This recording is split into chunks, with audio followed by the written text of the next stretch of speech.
जय श्री कृष्ण मित्रों, स्वागत है आप सभी का पुनः हमारे YouTube चैनल पर।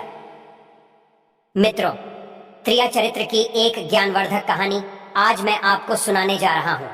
एक बार एक सन्यासी तीर्थ यात्रा के लिए जा रहे थे। चलते चलते रास्ते में ही शाम हो गई और फिर उन्होंने एक सराय की तरफ जाकर देखा एक बुनकर अपनी स्त्री के साथ कहीं जा रहा था। सन्यासी ने उस आदमी से कहा, भाई मैं एक यात्री हूँ, आगे मुझे बहुत दूर जाना था पर रात्रि हो जाने के कारण मैं अब आगे नहीं जा सकता। आज की रात आप मुझे अपने घर में ही गुजर लेने दो, सुबह मैं यहाँ से चला जाऊंगा। सन्यासी किस प्रकार निवेदन करने पर बुनकर ने सोचा, चलो कोई बात नहीं, शाम के समय आप मेरे द्वारा पर आए हो, आप मेरे अतिथि हो और अतिथि की सेवा भगवान की सेवा कहलाती है। उसने अपनी स्त्री से कहा, प्रिय, आज की रात यह सन्यासी हमारा अतिथि है, तुम इसे लेकर घर लौट जाओ और इसके भोजन पानी और लेटने बैठने की व्यवस्था करना। तब तक मैं दूसरे गांव से मदिरा पीकर अब भी आता हूँ। ना कहकर वह व्यक्ति चला गया। इधर उसकी पत्नी सन्यासी को लेकर घर लौट आई और मन ही मन बहुत खुश होने लगी, क्योंकि वह स्त्री चरित्रहीन थी। उसने सोचा कि मैं जल्दी जल्दी सन्यासी के भोजन पानी और सोने की व्यवस्था करके अपने प्रेमी से मिलने जाऊंगी। और सच कहा है कि जिस दिन आकाश वर्षा बादलों से घिरा हो, गहरा अंधेरा छाया हो, अंधेरे के कारण गली में आवागमन न हो और पति प्रदेश गया हो, तो स्त्रियों के मन में विचार का हो जाता है। मित्रों, कहते हैं उल्टा स्त्रियों का अपने पतियों में तो अनुराग नहीं होता, इसके विपरीत पर पुरुषों में उनकी आसक्ति खूब होती है। पर पुरुषों के लिए श्रृंगार करने में उन्हें बहुत रुचि रहती है और अपने पति का प्रिय वचन भी कड़वा लगता है। ऐसी स्त्रियां जिनका मन दूसरे पुरुषों में रमता है, वह अपने कुल का विनाश भी देख सकती है, लोक निंदा भी सह सकती है, बंधन में भी पड़ सकती है और किसी के प्राण भी चले जाए तो भी वे भी हंसकर स्वीकार कर लेती हैं। मित्रों, पति के जाते ही उसे दूषित चरित्र स्त्री ने सन्यासी को भोजन कराकर और उसका बिस्तर करके उनसे कहा, सन्यासी जी, मैं थोड़ी देर के लिए अपनी सहेली के घर जा रही हूँ, उससे मिलकर मैं अभी लौट आऊंगी, तब तक आप घर में आराम से विश्राम करें। इतना कहकर वह श्रृंगार आदि करने के बाद अपने मित्र से मिलने चल दी। जैसे ही वह घर से निकालकर चली, सहयोग से उसका पति उसे सामने से आता हुआ दिखाई दिया। पति को देखकर वह डर के मारे एकदम पीछे लौटकर भागी और जल्दी जल्दी अपने श्रृंगार को बिगाड़कर पहले की तरह बनकर घर में आकर बैठ गई। उसका पति नशे में धुत था, लेकिन फिर भी उसने समझ लिया कि उसकी स्त्री उसे देखकर लौटकर क्यों भागी। और थोड़ी देर पहले तो वह उसे साधारण वेशभूषा में छोड़ गया था, पर इतनी जल्दी यह श्रृंगार करके आभूषण पहनकर कहाँ जा रही थी। वह उसकी कुटिल मंशा को समझ गया था, क्योंकि उसकी शिकायत है वह लोगों के मुख से पहले भी सुनता आ रहा था। उसने घर में घुसते ही क्रोध भरी नजरों से उसे देखते हुए उससे पूछा, है दुष्ट, तू इस समय कहाँ गई थी? पत्नी कहने लगी, कैसी बात करते हो, मैं भला कहाँ जाऊंगी, मैं शराब के नशे में तुम्हारी आंखों को धोखा हो गया है। पति बोला, है कुल कलंकिनी, तुम्हारे लोक अपवाद को मैं बहुत दिनों से सुनता रहा हूँ और आज मैंने तुझे अपनी आंखों से जाते हुए देख लिया। अब मुझे पूरा विश्वास हो गया है कि तू मेरी आंखों में धूल झोंक कर किसी और से मिलने जाती है। आज मैं तेरा अच्छा इलाज करूँगा। मित्रों, इतना कहकर उसे बुनकर ने अपनी स्त्री को खूब डंडों से पीटा और उसे घर के खंभे से बांधकर खड़ा कर दिया। शराब के नशे में दुख होने के कारण वह भी जाकर सो गया। इधर एक औरत उसकी सहेली थी। जब उसने उसके पति को शराब के नशे में सोते हुए देखा तो मौका पाकर वह अपनी सहेली से मिलने गई और बोली, है सखी देवदत्त, तुम्हारा मित्र तुम्हारी प्रतीक्षा कर रहा है, तुम सीख रहे उसके पास, जो वह बहुत गुस्से में है। दुष्ट स्त्री कहने लगी, सहेली, बात तो तुम्हारी ठीक है, पर मैं इस समय कठिन बंधन में जकड़ी हुई हूँ, मैं वहाँ कैसे जा सकती हूँ, और दूसरी ओर मेरा पापी पति पास में ही पड़ा है। अब तू ही बता, मैं क्या करूं? उसकी सहेली कहने लगी, तू चिंता मत कर, तेरा पति शराब के नशे में दूध है, ये सुबह से पहले नहीं जागेगा। मैं एक काम करती हूँ, तेरा बंधन खोलकर तेरी जगह में बंद कर खड़ी हो जाती हूँ। तू अपने मित्र से मिलकर श्री घर मेरा बंधन जाकर खोल देना। अपनी सहेली की बात उसे अच्छी तरह समझ में आ गई थी। उसने वैसा ही किया। उसने अपनी सहेली को अपने स्थान पर बांधकर खड़ा कर दिया और खुद अपने मित्र के पास चली गई। इधर क्या हुआ कि उसका शराबी पति नींद से जाग ही रहा था। नशा कम हो जाने के कारण उसका गुस्सा भी काम हो चुका था। बुनकर कहने लगा, देख, आज के बाद तू बाहर जाना छोड़ देगी और मुझे कठोर वचन बोलना भी छोड़ देगी तो मैं आज तेरा बंधन खोल सकता हूँ। पर उसे बेचारे को क्या मालूम था कि जिसकी वह बंधन खोलने की बात कर रहा है वह मेरी स्त्री नहीं बल्कि उसकी सहेली है। आवाज पहचाने जाने के कारण उसकी बात का कोई जवाब नहीं दिया। बुनकर ने फिर वही बात दोहराई पर वह फिर भी कुछ नहीं बोली। उसको निरुत्तर देखकर बुनकर को फिर गुस्सा चला जा रहा था। उसने गुस्से में एक धारदार हथियार से उसकी नाक काट डाली और उसे गाली देता हुआ फिर सो गया। इधर वह सन्यासी यह सारी कहानी देख रहा था। उधर काफी देर के बाद जब बुनकर की स्त्री लौट कर आई तो उसने अपनी सहेली से पूछा, सहेली तू ठीक तो है? मेरे जाने के बाद ये पापी जागा तो नहीं? तो उसे औरत ने बोला, बहन तू मेरा बंधन खोल, तेरे पति ने तो तेरे धोखे में मेरी नाक काट डाली। बुनकर की स्त्री ने अपनी सहेली का बंधन खोला और उसे उसके घर भेज दिया।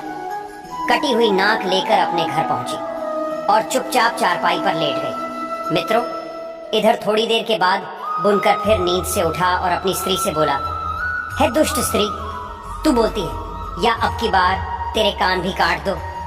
बुनकर की स्त्री जोर से चीखती हुई बोली, अरे मूर्ख, तुझ पर तो ढीकर है। मुझ जैसी सती का नाक काटने वाला और मुझे बदनाम करने वाला इस दुनिया में भला कौन हो सकता है?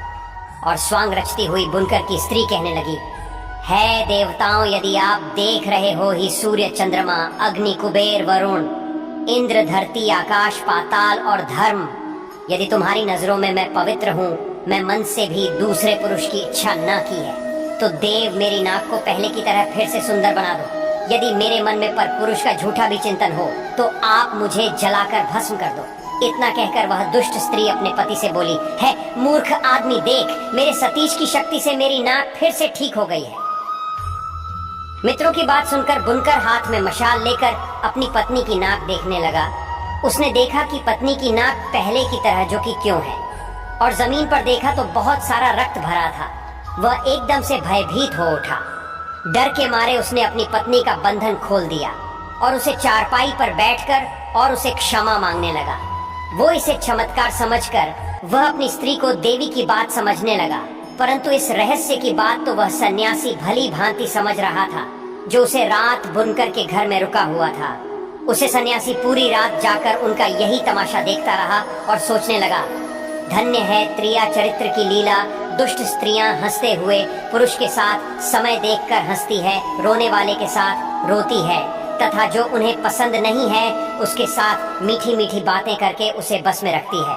ऐसी स्त्रियों की बातों में अमृत और मन में हलाहल विष भरा होता है। कहते हैं, काम पुरुषार्थ किसी अल्प सुख के लिए थक जाता है, भंवरों की तरह कमल का रस लेते हैं और बाद में अपने हाथों से अपनी छाती और माथा कूटते हैं। ये सब सोचते सोचते सन्यासी की रात बड़ी मुश्किल से काट पाई।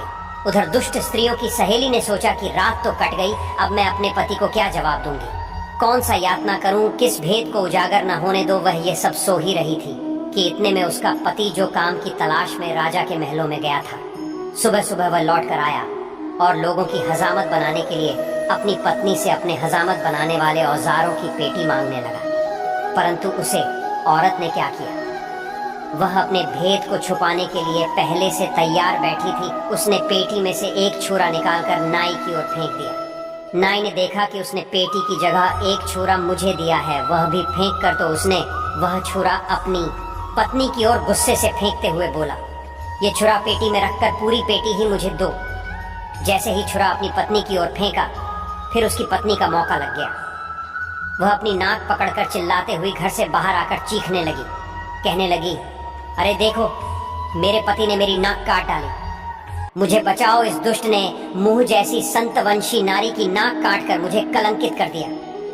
मित्रों, अब क्या था, स्त्री के रोने चिल्लाने की आवाज सुनकर राजा के सिपाही आए और नाई को पीटते हुए राजा के दरबार में ले गए और बताया कि महाराज, इस नाई ने बिना कसूर अपनी स्त्री की नाक काट दी, इस कठोर दंड दिया जाए। राजा ने नाई से पूछा है, नाई, तुम्हारी स्त्री ने क्या अपराध किया था जो तुमने उसकी नाक काट दी?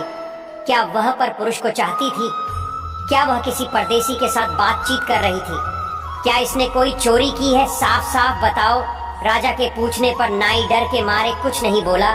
नाई को चुप देखकर राजा ने समझ लिया कि नाई ने बिना अपराध पत्नी की नाक काटी है, क्योंकि कहते हैं, पाप कर्म करने वाला मनुष्य अपने कर्म से डर जाता है। उसके चेहरे का रंग और आवाज बदल जाती है। वह नजर मिलाकर बात नहीं कर सकता, उसका तेज काम नहीं करता। याद रखना मित्रों, जिसके मुंह का रंग फीका पड़ गया हो, मस्तक पर पसीना आता हो, जिसके चलने पर लड़खड़ते हो, जो घबराई हुई आवाज में बोलते हो, जो नजर झुकाकर बात करता हूँ, यह दोषी होने के लक्षण होते हैं। राजा ने नाई को सूली पर चढ़ने का आदेश दे दिया। राजा के सिपाही बेचारे निर्दोष नाई को सूली पर चढ़ने के लिए ले जाने लगे। उधर उस सन्यासी ने देखा कि आज एक बेकसूर नाई स्त्री के झूठे आरोपों के कारण मरा जा रहा है, तो वह अपने आप को रोक नहीं पाया। वह एकदम से भागता हुआ राजा के दरबार में पहुंचा और बोला, है महाराज, अन्याय हो रहा है। यह गरीब नाई बिल्कुल निर्दोष है, इसकी स्त्री ने जल रच कर इसे फंसाया है।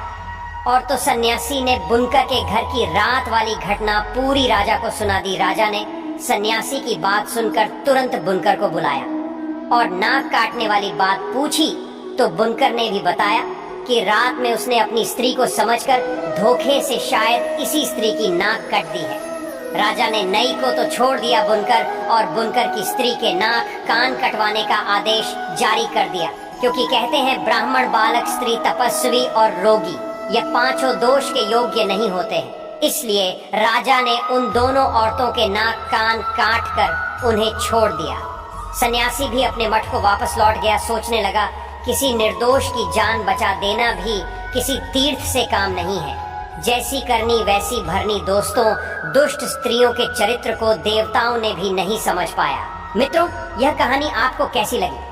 आप हमें कमेंट के माध्यम से जरूर बताएं, और हो सके तो अपने मित्रों को भी शेयर करना और हमारे चैनल को सब्सक्राइब अवश्य करना। और दोस्तों, सच्ची श्रद्धा से कमेंट में जरूर लिखें, जय श्री राम। वीडियो को अंत तक देखने के लिए धन्यवाद। जय श्री कृष्ण।